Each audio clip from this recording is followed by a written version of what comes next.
कहानी की शुरुआत होती है एक तेज आवाज से। तू निकम्मा कहीं का, अभी तक बिस्तर में पड़ा है। मिस सी आ चुकी हैं। एक कराह उसके होंठों से निकलती है। जैसे ही वो धीरे धीरे उठता है, चेहरे पर उलझन साफ झलक रही थी। धत्त तेरी की, फिर से ट्रांसमिग्रेट हो गया क्या? उसे झुंझलाहट हो रही थी, पर अजीब तरह से शांत भी था। बाहर निकल और मिस जी का स्वागत कर। लिंगू कौन दहाड़ा। लिंगू एंटरप्राइजेस का सीईओ, जो कि टोंग कॉरपोरेशन, 4 महान परिवारों में से एक की सब्सिडियरी है। उसी पल सिस्टम गाइड प्रकट हुआ और समझाने लगा, नमस्ते होस्ट, जो आदमी अभी आप पर चिल्लाया है वो आपके दादाजी हैं। आप इस वक्त एक नॉवेल की दुनिया में हैं, fierce dragon kings raging sun in law. खास तौर पर चैप्टर 35 में आपकी पहचान है विलन लिंगू हुआंग। आपका मिशन है जिंदा बचना। Good luck. गुड लक, उसने बुदबुदाते हुए दोहराया। ये शुभकामना है या कोई श्राप? क्या बड़बड़ा रहा है तू? निकल बाहर और मिस जी का स्वागत कर, वरना मैं दिखा दूंगा असली श्राप क्या होता है। उसके दादाजी गरज उठे।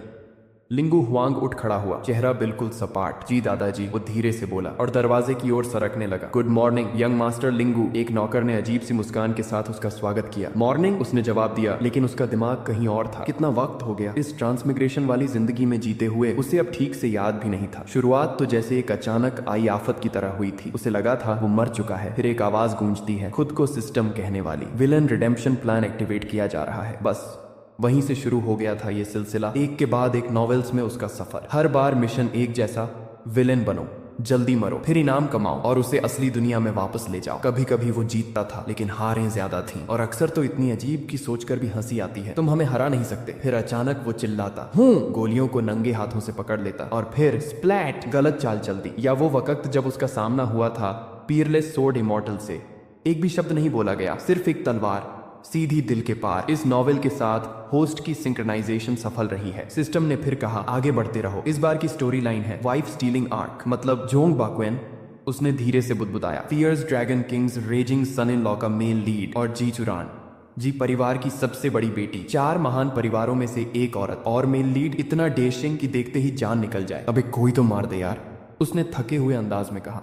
इधर आइए मिस्सी, मैं आपका बैग ले चलूं? वो उसके पीछे पीछे बोलता रहा। मुझे छूने की जरूरत नहीं है। वो झल्लाई और झटक कर उसका हाथ हटा दिया। मैं लिंगू हुआंग हूँ, लिंगू फैमिली का यंग मास्टर। तुमसे कहीं ज्यादा अहम हूँ मैं। उसे समझ नहीं आया, अब क्या गड़बड़ कर दी मैंने? 1 साल से तो वो उस पर प्यार लुटा रहा था, गिफ्ट्स, केयर, हर चीज दी थी। फिर भी उसका बर्ताव अब भी उतना ही ठंडा, उतना ही तिरस्कार से भरा। इस वक्त जोंग बाकुएन, नॉवेल का ड्रैगन किंग और टोंग कॉरपोरेशन का बॉडीगार्ड, उसके साथ खड़ा था। बॉडीगार्ड्स का नंबर हमेशा पहले आता है, पता है ना? इस नॉवेल में तो बाकुएन जैसे सब कुछ था। सारी दुनिया उसी के इर्द गिर्द घूमती थी, हर चीज में मास्टर। और लिंगू हुआंग से तो उसे नफरत थी, वो भी खुलकर। जी चुरान ने घृणा भरी नजर से पीछे देखा, फिर बाकुएन की ओर मुड़ी। बाकुएन, मेरा बैग ले लो। बिल्कुल मिस जी, उसने बड़ी नरमी से जवाब दिया। और लिंगू हुआंग, वो मूर्ख जो एक तरफा मोहब्बत में डूबा था, पर जी चुरान उसे देखती तक नहीं। उसकी सारी नजरें सिर्फ बाकुएन पर थी, चाहे वो अभी सिर्फ दोस्त हों।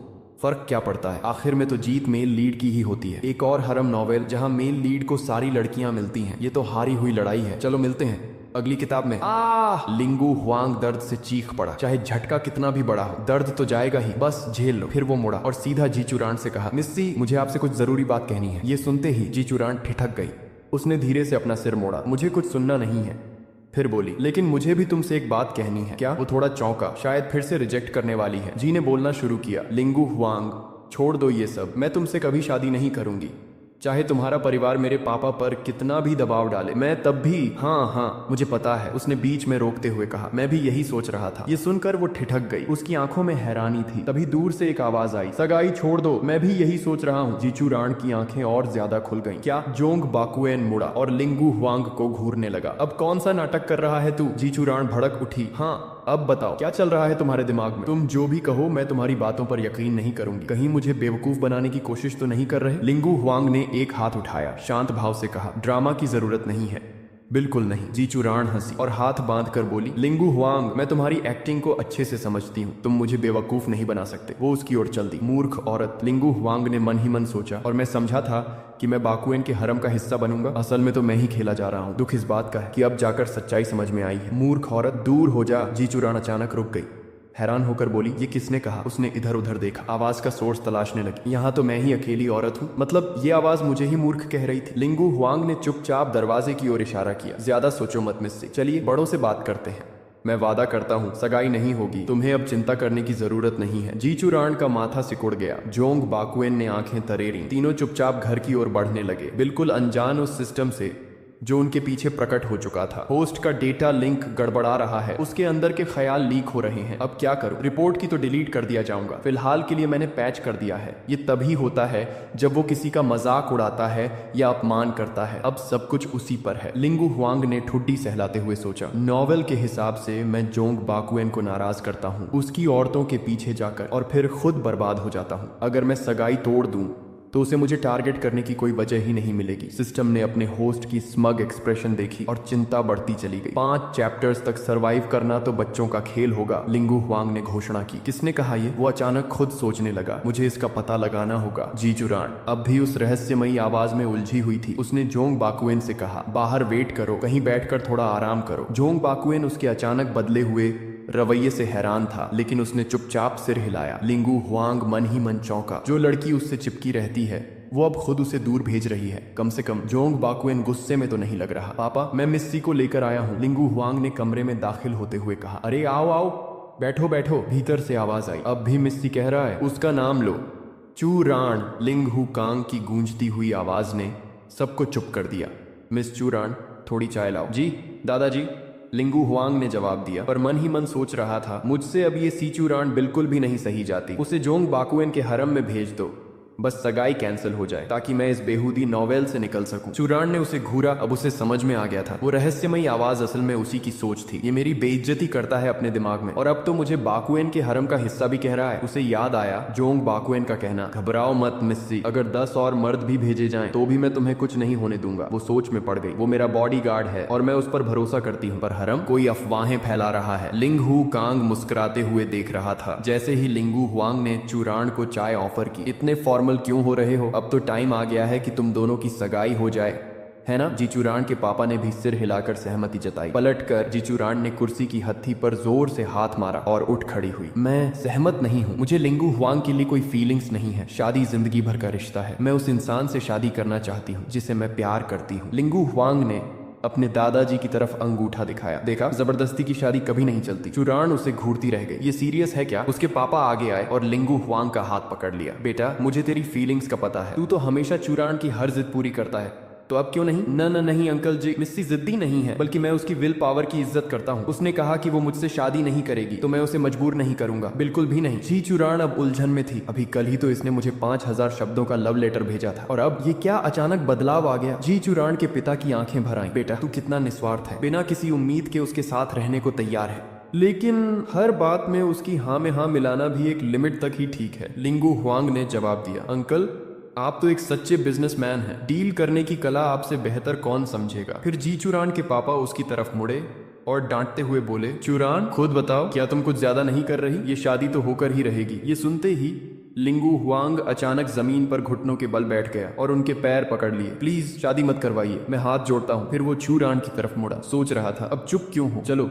बोलो अपने पापा को कि तुम मुझसे शादी नहीं करना चाहती। तू बेवकूफ है क्या? चूरान ने उसके ख्यालों को सुनकर स्माइल की और उसकी कॉलर पकड़ ली। तो अब तूने अपना मन बदल लिया है? साल भर तक केयर करता हूँ, अहमियत देती हूँ का नाटक किया, और अब शादी नहीं करनी? लिंगू हुआंग एकदम फ्रीज हो गया। फिर चूरान ने उसे छोड़ दिया और बोली, पापा, मैंने सोच लिया है, फीलिंग्स धीरे धीरे भी पनप सकती हैं। वो मुड़ी। मैं शादी के लिए तैयार हूँ। लिंगू हुआंग, जो पहले से ही झटकों से जूझ रहा था, एक बार फिर चूरान की बातों से अंदर तक हिल गया। तुम पागल हो क्या? उसने मन ही मन चीखा। जबरन मुस्कुराते हुए बोला, नहीं, जरूरत नहीं है, मत करो खुद को मजबूर। तुमने कोई गलत दवा खा ली है क्या, या अब भी नींद में हो? सीधा घर जाओ, मम्मी के पास। तुम्हें क्या लगता है ये कोई हीरो वाला मूव है? ओ मूर्ख औरत, मैं तुम्हारा सिर पकड़ के दीवार पर मार देना चाहता हूँ, खोल कर देखना चाहता हूँ। तुम्हारा दिमाग इतना स्मूथ है कि उस पर वाटर स्लाइड लगाई जा सकती है या नहीं? चूरान पास झुकी, चेहरे पर एक मीठी मुस्कान। हमारे पेरेंट्स ने ये शादी तय की है, समझे तुम? उसने दांत पीसे। समझ गया कि मैं तुम्हारा गला घोंटना चाहता हूँ। फिर उसने अपना हाथ लिंगू हुआंग के कंधे पर रखा। क्या अब तुम्हें मुझसे प्यार नहीं रहा? वो उसे घूरता रह गया। ऑब्वियसली हाँ, मुझे भी। लिंगू हुआंग ने माथा सिकोड़ते हुए सोचा, ये क्या सवाल था? मैं तुम्हारा सिर फोड़ना चाहता हूँ और देखना चाहता हूँ कि क्या वो खाली है। चूरान ने अपनी उंगली होंठों पर रखी, चेहरे पर एक मायूस सी मुस्कान। मैंने कभी नहीं सोचा था कि उसका अंदर का मोनोलॉग इतना ड्रामेटिक होगा। ये देखना कितना संतोषजनक है कि वो तिलमिलाया हुआ है। उसने उंगली से अपनी लिप्स छाटते हुए इशारे किए। लिंगू हुआंग ने उसका हाथ पकड़ लिया। छोड़ो, बाहर चलकर बात करते हैं। फिर वो अपने दादाजी और अंकल की तरफ मुड़ा। अंकल जी, दादाजी, हमें थोड़ी देर के लिए अकेला छोड़ दें। जाओ जाओ, अकेले समय बिताओ। तुम दोनों के बीच की फीलिंग्स यहीं डेवलप होंगी, दादाजी ने मुस्कुराते हुए कहा। लिंगू हुआंग का चेहरा अब पूरी तरह से तमतमाया हुआ था। ये क्या था? हम अब भी सगाई रद्द कर सकते हैं। चूरान दीवार से टिक कर खड़ी हो गई। क्यों? ये शादी पहले ही तय हो चुकी है। मुझे इसे नकारने का कोई कारण नहीं है। और तुमने कहा था कि तुम प्यार के लिए शादी करना चाहती हो और मुझे नफरत करती थी। लिंगू हुआंग ने सिर पकड़ते हुए कहा, प्लीज मुझे छोड़ दो, हम शादी नहीं कर सकते। चूरान शर्माती हुई बोली, अब तो मुझे किसी से प्यार नहीं है, लेकिन शायद शादी के बाद मैं तुमसे प्यार करने लगूं। लिंगू हुआंग ने सिर पीटते हुए कहा, नहीं, ये मत कहो। अगर तुम मुझसे प्यार करोगी तो मैं मर जाऊंगा। जोंग बाकुएन मुझे मार डालेगा। चूरान ने उसकी विचारों को सुना और चेहरा सिकोड़ लिया। जोंग बाकुएन, ये हर वक्त उसका ही नाम क्यों लेता है? वो एक बॉडीगार्ड से इतना क्यों डरता है? वो उसकी तरफ देखती हुई सोच में पड़ी। वो तो 4 बड़ी फैमिलीज में से एक का युवा मालिक है, फिर भी एक बॉडीगार्ड से इतना डर क्यों? चूरान ने एक लंबी सांस ली और उसे घूमते हुए देखा। लिंगू हुआंग की सोच और भी जटिल होती जा रही थी। बहुत देर हो चुकी है। उसने जोर से दीवार पर हाथ मारा। लिंगू हुआंग ने अपनी दोनों हाथों से दीवार पर धक्का दिया, जिससे जी चूरान को फंसा लिया। वो कुछ देर के लिए चौंकी, लेकिन फिर खुद को संभाल लिया। आखिरी मौका, लिंगू हुआंग ने कहा, क्या तुम इस सगाई को रद्द कर रही हो? चूरान मुस्कुराई, नहीं। तुम क्या कर लोगे? लिंगू हुआंग कुछ नहीं कह सका। मैं कुछ नहीं कर सकता, उसने अंदर ही अंदर सोचा। तभी पास के बैंक्वेट हॉल में एक आदमी ने अपना ग्लास उठाया। आइए, नए जोड़े के लिए एक टोस्ट करें। नए जोड़े के लिए, मेहमानों ने भी साथ में कहा। लिंगू और जोंग परिवारों का मिलन, एक मजबूत गठबंधन। सुना है मिस्सी, यंग मास्टर लिंगू से नफरत करती हैं। क्या ये महज अफवाह थी? एक मेहमान ने हंसते हुए कहा। वहीं जोंग बाकुएन अकेला खड़ा था, अपना ग्लास पकड़े हुए, चेहरे पर गहरी शिकन के साथ। उसने मेहमानों की बधाइयां सुनी और ग्लास तोड़ते हुए अपनी हथेली में फेंक दिया। कांच के टुकड़े उसकी त्वचा में धंस गए, लेकिन उसने एक भी हलचल नहीं की। सीओ जेड, उसने गहरी और खौफनाक आवाज में कहा, मैं इस सगाई का विरोध करता हूँ। लिंगू हुआंग के रगों में बर्फ की लकीर दौड़ गई। अब यह शुरू हुआ, मैं तो गया। जीचू राण के पिता ने जोंग बाकुएन की तरफ मुड़कर पूछा, तुम कौन हो? जोंग बाकुएन ने घमंड से अपनी आवाज ऊंची की, तुम मुझे पहचानते नहीं, तुम समझ नहीं पाए। मैं कौन हूँ? मेहमानों में हलचल मच गई। वो कौन है? क्या वो कोई रहस्यमयी टाइकून है? सीओ जिया की आंखों में पहचान की चमक आ गई। तुम मेरी बेटी के बॉडीगार्ड हो?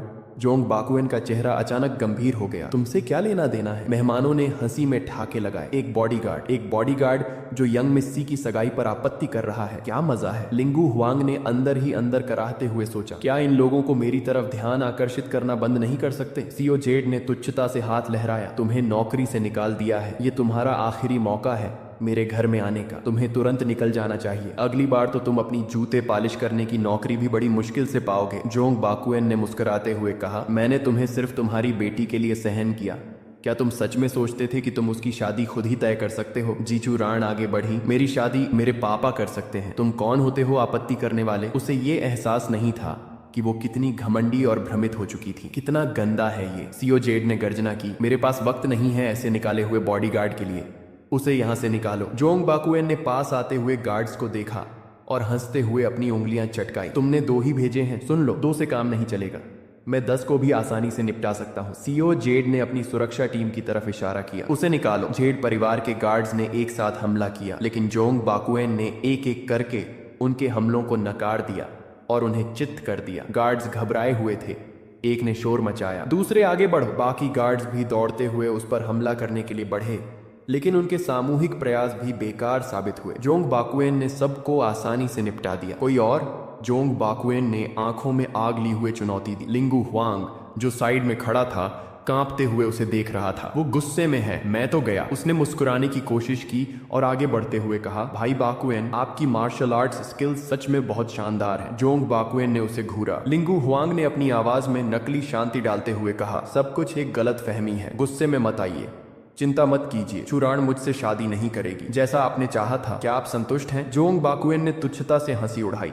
मेहमान एक दूसरे से फुसफुसा रहे थे, यह बॉडीगार्ड तो हद पार कर रहा है, वो सगाई की पार्टी को बर्बाद कर रहा है। यंग मास्टर लिंगू कितना शालीन है, अगर मैं मिस्सी होती तो उसे ही चुनती। एक हिंसक बॉडीगार्ड लिंगू परिवार के यंग मास्टर का मुकाबला नहीं कर सकता। जोंग बाकुएन ने उनकी फुसफुसाहटें सुनी और गहरी नाराजगी से कहा, पैसा और तालीम, वो सारी चीजें जिनसे एक बॉडीगार्ड जैसे मैं वंचित हूं। लिंगू हुआंग की आंखें फैल गईं। जोंग बाकुएन का चेहरा काला पड़ गया। और उसने लिंगू हुआंग की तरफ घूरते हुए कहा, तो ये है मामला। उसकी आवाज में खौफनाक गहराई थी। कितना घृणित है। लिंगू हुआंग चौंक गया। क्या यह तो कहानी के मुताबिक नहीं होना चाहिए था? कहानी का प्लॉट तो पलट रहा है। दर्शक उसे घेरते हुए गुस्से में नहीं बल्कि सहानुभूति दिखाते हुए देख रहे थे। नहीं नहीं, कोई मेरी मदद करे। क्या मुझे चूरान के साथ भाग जाना चाहिए? लिंगू हुआंग ने बुरी तरह से सोचा। चूरान तुम्हारी पत्नी है, मूर्ख। उसने जोंग बाकुएन को घूरते हुए सोचा। बस खड़े रहो, कुछ मत करो। चूरान, जो लिंगू हुआंग के भीतर की सारी सोच सुन चुकी थी, अपना हंसी दबाते हुए मुस्कुराने लगी। वो बाहर से इतना शांत दिखता है, लेकिन अंदर से वो एक हस्की की तरह चिल्ला रहा है, ये तो बहुत ज्यादा है। जोंग बाकुएन ने गहरी श्रद्धा से सिर झुकाया। मुझे दूसरों की परवाह नहीं है। अगर मिस्सी खुश हैं तो सब कुछ सही है। फिर उसने उसके सामने घुटने टेकते हुए कहा, चिंता मत करो मिस्सी, मैं यहाँ हूँ। कोई भी तुम्हें मजबूर नहीं कर सकता। वो शख्स जिससे तुम प्यार नहीं करती, मैं किसी से नहीं डरता। लिंगू हुआंग ने सोचा, हाँ यही है। अब एक आदमी आएगा और उसे उठा ले जाएगा। मैं तुम्हें नहीं रोकूंगा। झेचूरान का चेहरा अंधेरे में बदल गया। जोंग बाकुएन, तुम बहुत ज्यादा हो। लिंगू हुआंग हैरान होते हुए गप कर गया। क्या इस चेहरे के साथ ये क्या है? रो दो, मुझे कुछ आंसू दिखाओ। उसने मन ही मन झेचूरान से कहा। उससे सहमति जता दो। करो, इसे कर दिखाओ। झेचूरान ने अपनी आंखें घुमा दी और झोंग बाकुएन से कहा, चूरान तुम क्या देख रहे हो? एक बचने का रास्ता। चिंता मत करो, मैं तुम्हें ले जाऊंगा। झेचूरान ने उसकी हाथ को झटकते हुए कहा, नहीं, तुम्हारे साथ कौन जाना चाहता है? फिर उसने लिंगू हुआंग की ओर देखा। लिंगू हुआंग ने बौद्धिक रूप से जवाब दिया, क्या? झेचूरान जोंग बाकुएन से दूर हटते हुए जोंग बाकुएन ने अपनी मुट्ठियां भींच ली। मुझे लगता है कि अब मुझे समझ में आ गया है कि लिंगू हुआंग क्या करने की कोशिश कर रहा है। झेचूरान ने सोचा, यह दुनिया एक उपन्यास है और मैं एक मुख्य नायिका हूँ जो जोंग बाकुएन के हरम में शामिल होने वाली हूँ। अगर मैं उसके साथ चली गई तो बस एक और विजय बन जाऊंगी, जैसा लिंगू हुआंग ने कहा था। उसने लिंगू हुआंग को गहरी नजरों से देखा। मैं समझ गई, तुम क्या सोच रहे हो? जोंग बाकुएन का चेहरा सख्त हो गया। चूरान, क्या तुम डर गई हो? फिर उसने कहा, चिंता मत करो, मैं हूं ना, वो तुम्हें छेड़ेगा नहीं। लिंगू हुआंग ने घबराते हुए सोचा, क्यों तुम इतनी करीब आ रहे हो? क्या तुम मुझे मारने वाले हो? जोंग बाकुएन ने पास कदम बढ़ाया। मुझे तुम्हें ये समझाने दो, ये साफ है, तुम फिर से चूरान को छूने के बारे में भी मत सोचना बाकुएन। लिंगू हुआंग ने कहा, क्या तुम कुछ गलत समझ रहे हो? जे चूरान उनके बीच में आ खड़ी हुई। जोंग बाकुएन, एक कदम हटो, हमें बात करनी है। जोंग बाकुएन ने जोर दिया, मुझे पता है तुम मुझसे बात नहीं करना चाहती, तुम खुद को मजबूर कर रही हो। मैं ये सब खुद ही संभाल लूंगा। जेचूरान ने उसकी ओर घूरते हुए कहा, बस इतना ही, अब ज्यादा न बनो, मैं तुम्हारे साथ कहीं नहीं जा रही। जोंग बाकुएन ने उसका हाथ पकड़ लिया। उसका चेहरा गंभीर हो गया। चूरान, तुम ये इसीलिए कह रही हो क्योंकि तुम डर रही हो कि लिंगू हुआंग क्या करेगा। तुम बहुत दयालु हो। जेचूरान जड़ हो गई। उसे विश्वास ही नहीं हो रहा था कि जोंग बाकुएन सच में ऐसा सोचता है। उसने जेचूरान को समझाने की कोशिश की, तुम चुप हो, इसका मतलब है तुम सहमत हो। तुम डर रही हो कि लिंगू हुआंग बदला लेगा। उसने लिंगू हुआंग की ओर घूरते हुए कहा, तुम्हें तो मरना ही चाहिए। लिंगू हुआंग ने सोचा, कुछ तो गड़बड़ है, ये कहानी के मुताबिक नहीं हो रहा। उसे एक भयंकर खून की गंध महसूस हुई। तुम ही क्यों करती हो ये? उसने गुस्से में सोचा, तुम तो मुझे इस नाटक से मरवा दोगी। जेचूरान ने उसके शब्दों को छुरियों की तरह महसूस किया। क्या तुम पागल हो गए हो? क्या मैं तुम्हें उस तरह से दिखती हूँ? जेचूरान चौंक गई। ये दोनों सच में उसके बारे में लड़ रहे थे जैसे वो कोई ट्रॉफी हो। मैं अभिनय कर रहा हूँ सीओ। जे ने कदम आगे बढ़ाया और जोंग बाकुएन को घूरते हुए कहा, तू पागल है। तू सोचता है कि तू मेरी बेटी के लायक है? मेरे दामाद तो लिंगू हुआंग ही बनेंगे। लिंगू हुआंग अंदर ही अंदर कांप उठा। बाप बेटी दोनों ही भ्रम में जी रहे हैं। खुदा के लिए रहम करो। उसी पल उसे गले में एक अजीब सा झटका महसूस हुआ। जोंग बाकुएन ने सीओ जे की ओर उंगली उठाते हुए कहा, तुम जबरदस्ती चुरान की शादी एक नकारे वेस्टोल से करवा रहे हो। तुम किस तरह के पिता हो? फिर वह जे चुरान की तरफ मुड़ा। चिंता मत करो चुरान, मैं सिर्फ तुमसे शादी करूंगा। नहीं, मैं तुमसे शादी नहीं करना चाहती, जे चुरान ने जोर देकर कहा। ये आदमी समझता क्यों नहीं कि मुझे बस अकेला छोड़ा जाए? जोंग बाकुएन मुस्कुराया। मुझे पता है तुम डरी हुई हो। कोई बात नहीं, यहीं रुको, मैं तुम्हें लेने फिर आऊंगा। क्या तुम जा रहे हो? लिंगू हुआंग चौंका। तुम अपनी बीवी को छोड़कर नहीं जा सकते। ये कहानी ऐसे नहीं चलनी चाहिए। कुछ गलत हो रहा है, उसने मन में सोचा। कुछ बेवकूफी मत करना भाई बाकुएन। जोंग बाकुएन उसकी ओर मुड़ा और व्यंग्यात्मक अंदाज में बोला, मैं वापस आऊंगा और तब तुम्हारी जान लेकर जाऊंगा। वो बाकी मेहमानों की तरफ मुड़ा और बोला, और तुम सब जो अब चुपचाप खड़े हो, एक दिन मेरे पैरों में गिरकर माफी मांगोगे। लिंगू हुआंग ने दांत भींच लिए। मत जाओ, मैं सच में कह रहा हूँ। जेचूरान को अपने साथ ले जाओ प्लीज। जोंग बाकुएन ने शांत स्वर में कहा, मैं जरूर ले जाऊंगा, मैं अपना वादा हमेशा निभाता हूँ। लिंगू हुआंग ने चूरान की तरफ देखा। तुम्हें मेरे लिए लौटने की जरूरत नहीं, बस इसे ले जाओ, मुझे अकेला छोड़ दो। जे चूरान इस पूरे तमाशे से थक चुकी थी। दोनों की बेवकूफी और लिंगू हुआंग के पागलपन भरे विचारों ने उसे पूरी तरह पस्त कर दिया। ये शादी नहीं है, ये कोई सर्कस है, उसने खुद से कहा, और मैं इसके बीच में जोकर बन चुकी हूँ। तुम चाहो तो मैं अगले भाग की कल्पना कर सकता हूँ। तुम बताओ क्या करना है? तुम बस चुप क्यों नहीं हो जाती? वो चीखी। सबको चौंकाते हुए वो आगे बढ़ी और लिंग हुआंग को चूम लिया। वो एकदम जम गया, उसका चेहरा जलने लगा। वो जोंग बाकुएन की ओर मुड़ी। क्या अब भी सबूत चाहिए कि मैं इसी से शादी करना चाहती हूँ? मुझे लिंग हुआंग पसंद है, अब तुम जा सकते हो। जोंग बाकुएन उसे हैरानी से देखता रह गया। नहीं, वो बड़बड़ाया, तुम गलती कर रही हो, मैं तुम्हें कैसे बचाऊं? वो लिंग हुआंग की ओर घूमा, गुस्से से कांपती आवाज में बोला, मैं तुम्हारा पूरा खानदान बर्बाद कर दूंगा। लिंग हुआंग के भीतर एक डर की लहर दौड़ गई। बधाई हो, होस्ट सिस्टम ने ऐलान किया, मिशन का पहला चरण पूरा हुआ। झेरन का रुख बदल चुका है, अब वो तुम्हें अगले 5 चैप्टर्स तक जिंदा रखने में मदद करेगी। अच्छा काम किया। अब दूसरा चरण शुरू होता है। इनाम, लेकसाइड विला, 600 वर्ग मीटर। लिंग हुआंग जमीन पर बैठ गया, मायूसी में। मेरे अकाउंट में 9 अंकों की रकम पड़ी है, एक विला मेरे किस काम का? अब इससे आगे क्या होगा देखेंगे अगले एपिसोड में। तब तक वीडियो देखने के लिए धन्यवाद।